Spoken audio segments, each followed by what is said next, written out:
Yo teman-teman semua, baik lagi di KPN News masih membahas kasus Subang. Pada video kali ini kita akan membicarakan tentang statement dari ini ya teman-teman. Kita reaction statement dari Pak Tovan ya teman-teman, yang kemarin setelah prarekonstruksi ya. Tentunya tidak terlepas dari kita membicarakan Danu ya teman-teman, dan Danu di sini kan ada yang pro, ada yang kontra gitu ya, ada yang mendukung Danu, ada juga yang tidak mendukung Danu ya. Tentunya itu bebas ya teman-teman, bebas beropini sesuai keyakinan dari teman-teman semua gitu. Dan ayo kita sama-sama reaction dari video dari Pak Tovan kemarin ya teman-teman. Apakah kata-kata dari Pak Tovan ini akan menambah kepercayaan teman-teman kepada Danu atau sebaliknya gitu ya. Oke, langsung kita simak aja videonya langsung ya teman-teman. Kastel videonya. Alhamdulillah.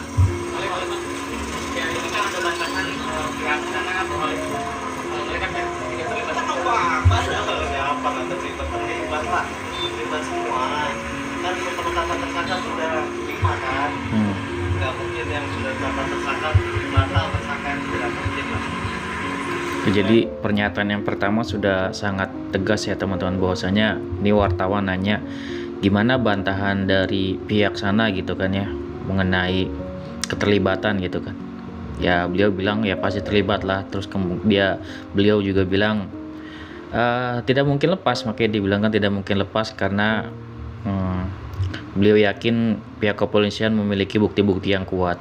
Dan sebelum beliau menyatakan hal tersebut, sebelumnya diwawancarai Kombes Pol Surawan juga berkata hal yang sama seperti itu teman-teman, karena pertanyaannya sama tentang hal ini gitu, mengenai tersangka lain yang ingin melakukan pra-peradilan. Dan ya info dari jawaban dari Kombes Pol Surawan cuma gitu aja sih, simple ya, nggak apa-apa gitu kan, yang penting kan kita punya bukti yang kuat, beliau bilang kayak gitu. Dan lanjut videonya ya teman-teman. Ini pernyataan pertama sudah menegaskan ya dari Pak Tovan, dan juga sebenarnya sudah ditegaskan juga oleh Pak Kombes Pol Surawan.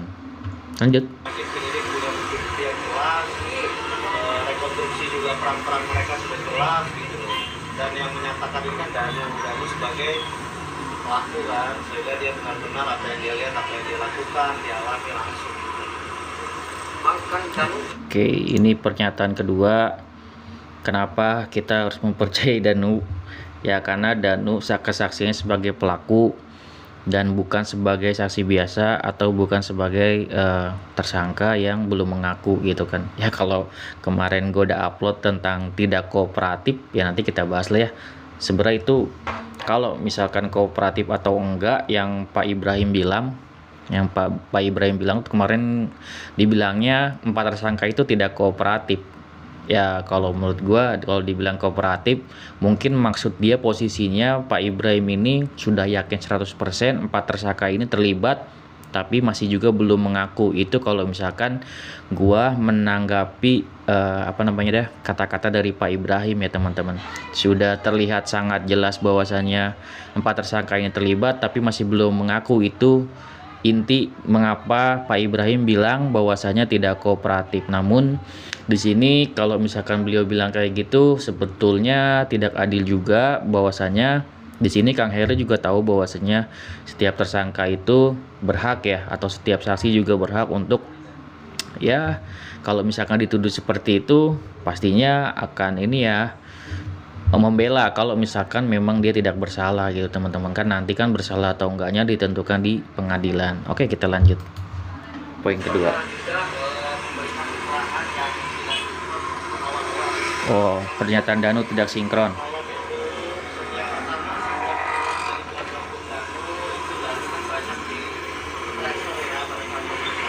Ada juga yang menyampaikan bahwa Danu pernah di BAP tapi nggak mau tanda tangan, itu juga salah. Mana ada orang di BAP tidak tanda tangan, itu nggak pernah ada. Orang yang di BAP setelah memberikan pernyataan sudah pasti pernyataannya dia tanda tangan. Itu waktu itu Danu bikin kronologis tentang kejadian. Tapi ya itu yang kita aneh, kenapa pernyataan pernyataan itu tidak didalami gitu, padahal sebetulnya itu sudah mendekati arah apa yang terjadi kan gitu.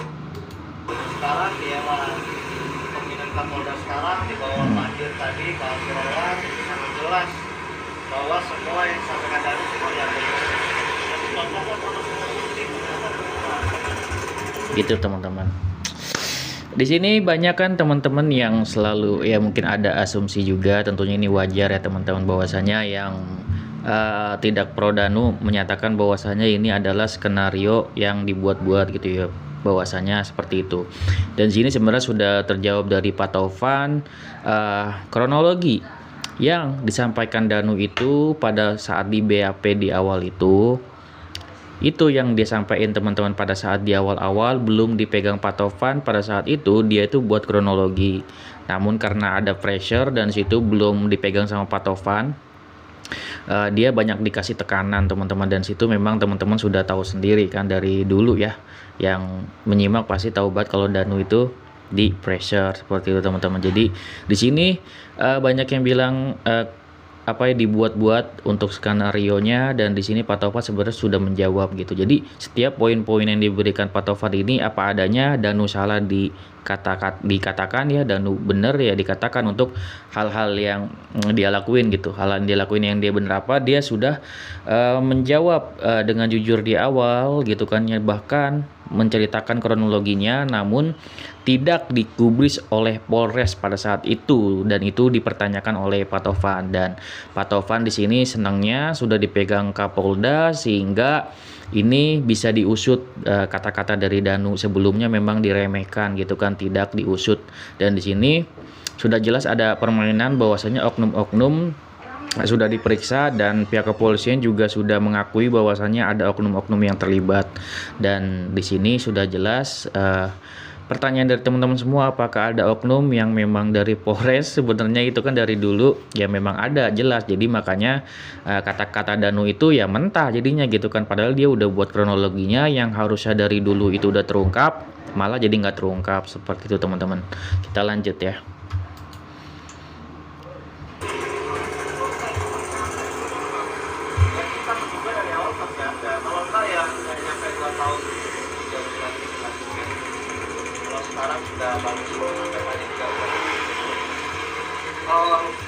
Ini ditanya oknum ya, oknumnya pasti ada nggak ya, pasti ada gitu kan kata Pak Taufan. Kalau nggak mungkin sampai 2 tahun ini kayak gitu. Itu kesimpulannya. Lanjut ya. Mental Danu sebelum rekonstruksi sampai hari ini kalau kita perhatikan keadaan Danu bagus, keterangannya bagus, dan dia valid, konsisten, dia istiqomah dengan apa yang, karena memang ini sekarang sudah dari dalam hati dia berani untuk membongkar kasus ini. Oke. Alhamdulillah dari prarekonstruksi pertama, kedua, sampai berapa kali sudah nih? Sampai Ketiga. Hari ini tadi tinggal sedikit penambahan, itu semua sudah. Gak ada yang berubah, gak ada yang ngada-ngada, gak ada yang bohong, semuanya sesuai. Bang, Danu itu eksekusi gak sih Bang? Danu ada diperintahkan untuk Oke. Pernyataan Danu udah sesuai semua, dan apa yang dia katakan sesuai dengan di TKP gitu teman-teman. Jadi di sini bukan hanya dari pernyataan Pak Taufan doang, dan itu dilihat langsung sama LPSK, sama Kejaksaan, dan juga oleh Polda Jawa Barat. Dan Polda sendiri bilang sesuai gitu. Jadi tentunya Polda Jawa Barat juga tidak semudah itu gampang dimodoh-modohi sama Danu. Tentunya yang namanya Polda itu melihat adanya suatu kesaksian dan juga lihat ada bukti atau enggak. Yang penting dia tuh buktinya gitu. Yang namanya hukum nggak ada bukti ya dianggapnya tidak terjadi, tapi di kala bukti itu juga ada gitu kan ya. Dan sini pernyataannya sesuai juga dengan barang-barang bukti yang nanti akan dikeluarkan ya. Ada ratusan barang bukti yang akan dikeluarkan pada saat rekonstruksi nanti. Kenapa pernyataan Danu dipercaya oleh Kapolda? Karena sesuai nih kata-katanya dengan barang bukti, semuanya itu klop gitu teman-teman semuanya. Jadi kayak gitu. Ini ditanyakan juga kenapa apakah Danu terlibat sebagai eksekutor, dan di sini benar-benar Pak Taufan menjawab apa adanya teman-teman. Dan di sini gua akan reaction tentang hal penting ini nih, satu hal penting ini gitu. Oke. Eksekusi ada. apa tuh Bang? Ya salah satunya pada saat eksekusi almarhum ibu. Jadi dia pada saat eksekusi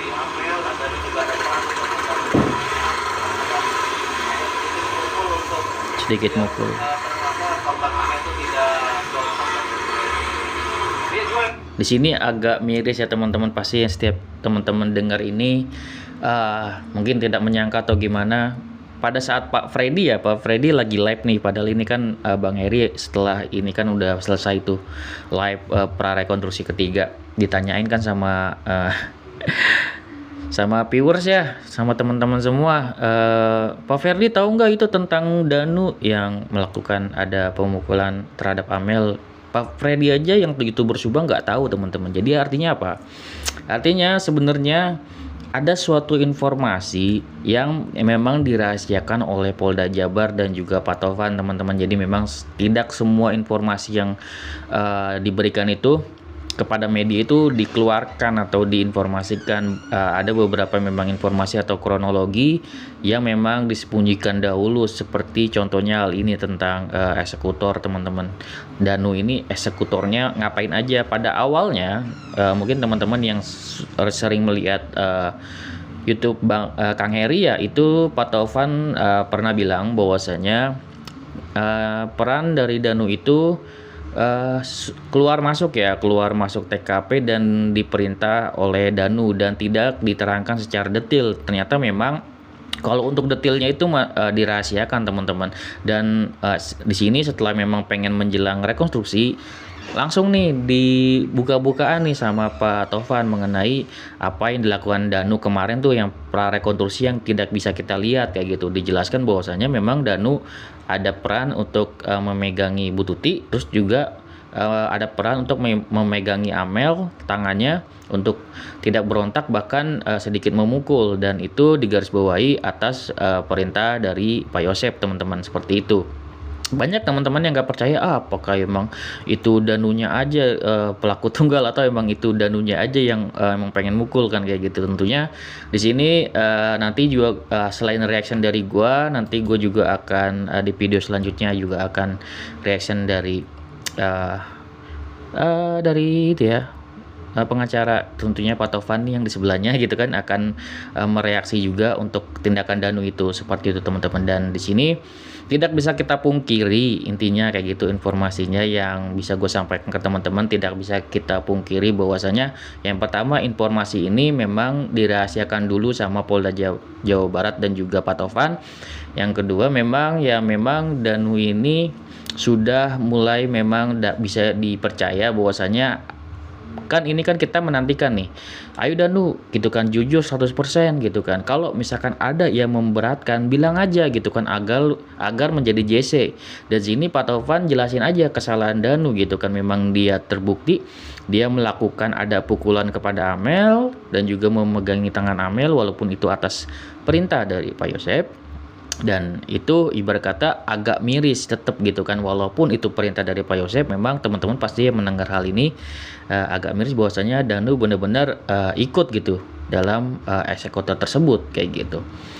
Dan itulah fakta yang terjadi. Dan karena Danu sudah mengungkap hal ini, keterlibatannya memang yang memberatkan dia. Artinya di sini membuat para netizen yang memang mendukung Danu, artinya ya secara logika ya harusnya sih kepercayaannya bertambah. Kenapa gitu Bang? Ya kan kita awalnya, ya gue sendiri ya, kok dari kronologi ini ada keanehannya kenapa? Harusnya kan adalah suatu kronologi yang memberatkan Danu gitu, fakta-fakta yang memang pasti bisa memberatkan Danu. Apa itu gitu, ungkapin aja, nggak mungkin semuanya dia baik-baik aja di kronologi tersebut. Dan ternyata ini udah terungkap ya teman-teman. Dan yang gue pikirin, yang gue rasain terjawab di sini oleh Pak Tovan gitu. Ternyata Danu memang ada ya, walaupun itu memang perintah, tetap ada namanya andil ya untuk memukul Amel dan juga memegangi Ibu Tuti dan juga memegangi tangan Amel. Dan di sini memang ya agak mirisnya di situ. Ya kalau misalkan gue jadi Yoris ya memang agak wajar ya kalau marah gitu ya. Susah juga sih gitu kan lingkup ini. Dan di sini yang pasti teman-teman semoga ya yang dukung Danu bisa percaya, yang terserah yang belum memang tidak percaya sama Danu atau masih menganggap ini rekayasa, ya tentunya teman-teman punya apa ya, opini sendiri, dan gua nggak menyalahkan. Nanti kan soalnya memang kebenaran itu akan di pengadilan ya teman-teman, apakah Danu benar, apakah Pak Yosep benar gitu kan, apakah Danu salah atau apakah Pak Yosep salah. Nanti tentunya kita akan ditentukan oleh hakim di pengadilan nanti. Ikut izin aja bang, yang di sini yang ikut naikin bang. Naikin pada saat dan itu yang angkat karena kayak ibu tuti kan berat gitu. Terus diangkat. Bu Tuti berat ngangkat. Ada apa? Abi, ada. Oh, belum ada jawabannya dari LPSK gimana? LPSK Masih berproses. Kalau jawaban LPSK pas rekomendasi, terus nanti disampaikan ke polisi dan ke pengadilan. Jadi, tetapi sampai hari ini yang kita dapat info tadi juga kita kita tanya ke penyidik ya, LPSK tetap pada posisi yang berproses untuk menjadikan Danu JC gitu. Teman-teman udah jelas ya teman-teman. Jadi LPSK ini sudah jelas sebenarnya support Danu di mereka itu, dan bisa dipastikan ya 100% menurut gue pribadi ya, 100% LPSK ini akan menjadikan Danu sebagai JC ya teman-teman. Kenapa begitu bang? Ya kalau nggak mungkin LPSK terus mau terjun untuk kayak mensupport Danu, kayak mendampingi Danu. Bahkan mungkin kemarin itu sudah yang namanya dihadirkan psikolog untuk Danu agar siap gitu. Siap apa bang? Siap menghadapi persidangan. Artinya apa?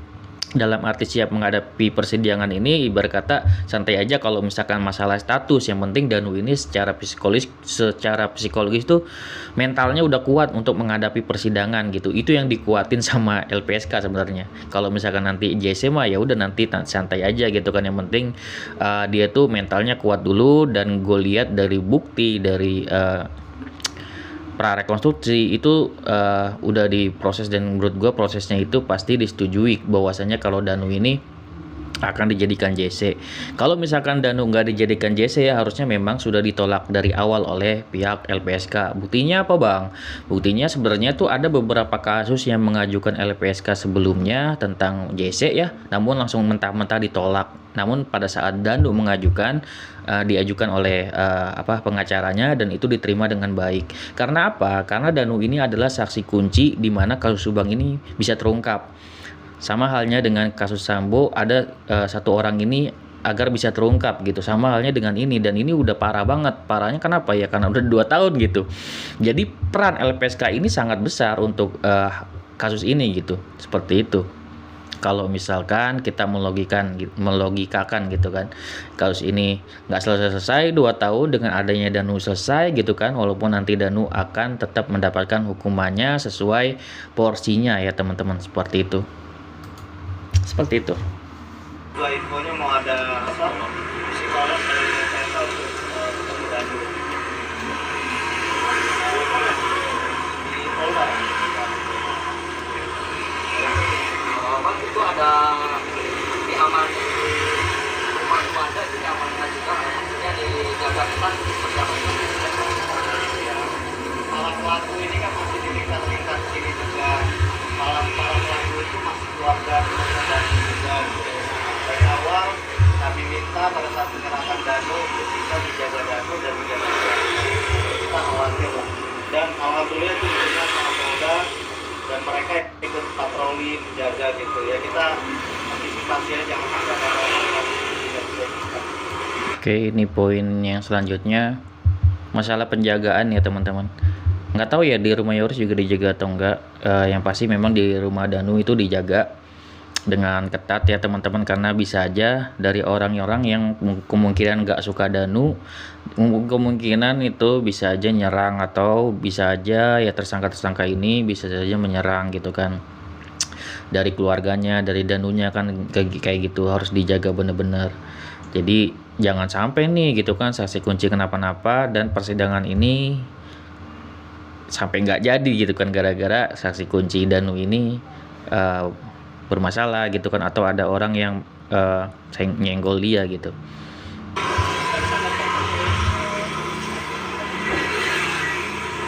Ya, kita dapat info memang itu sebetulnya pada saat kejadian tanggal 19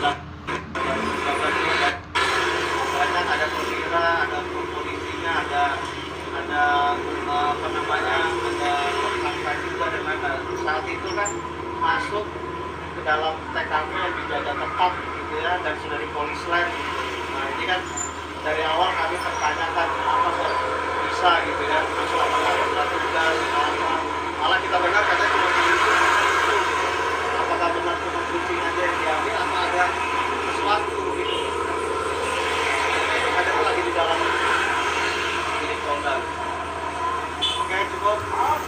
Oke, itu terakhir ya tentang perwira yang atau oknum-oknum yang terlibat. Jadi itu sebenarnya sekarang untuk yang namanya ini teman-teman, yang namanya kepercayaan terhadap Danu itu udah kelar ya.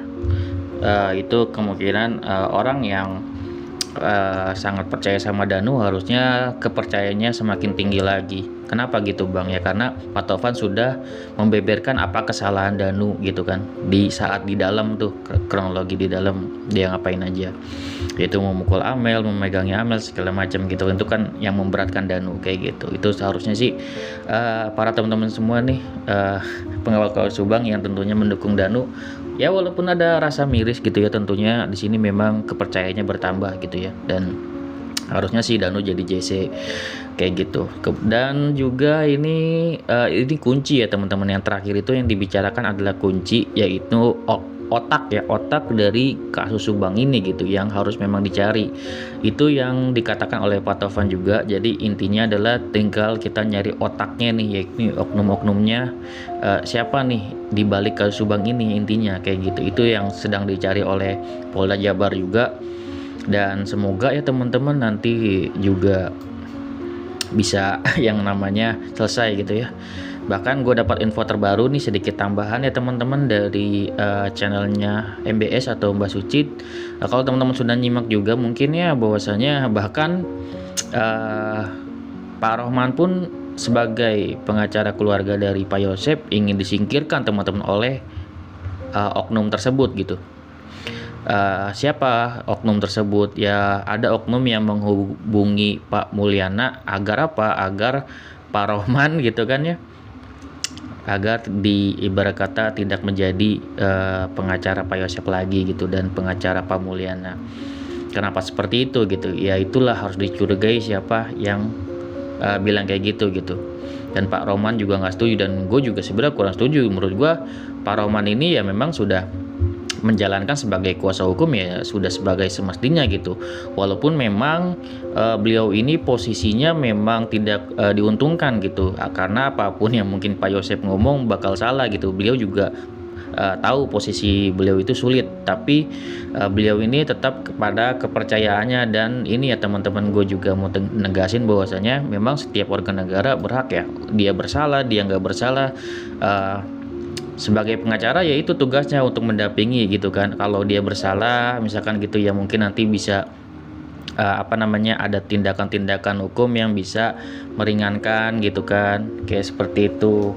Pengajuan itu kan sebenarnya tugas dari pengacara. Dan walaupun beliau membela Pak Yosep yang bersalah, tentunya beliau juga tidak mau mengorbankan karirnya juga, karena memang itu sudah disumpah dan itu kan memang tugas dari pengacara. Bersalah atau enggak ya tugas dia untuk sebagai kuasa hukum, tentunya sebagai kuasa hukum yang membela semampu dia gitu kan. Seperti itu teman-teman. Oke, segitu ya video dari gua, mungkin udah kepanjangan banget ini ya kalau masalah reaction. Nanti video selanjutnya kita akan lihat dari kuasa hukum Pak Tovan nanti akan berbicara mengenai ya itulah ya, mengenai serangan juga ya dari pengacara dari pihak sebelah gitu ya, dan juga mengenai Danu juga gitu kan, mengenai ya ini pernyataan Pak Tovan ini juga gitu kan, tentang Danu yang mungkin memukul Amel dan juga memegangi Amel gitu ya. Nanti akan dibahas juga di video selanjutnya. Oke, segitu video dari gue, semoga bermanfaat. Wassalamualaikum warahmatullahi wabarakatuh. See you next video teman-teman.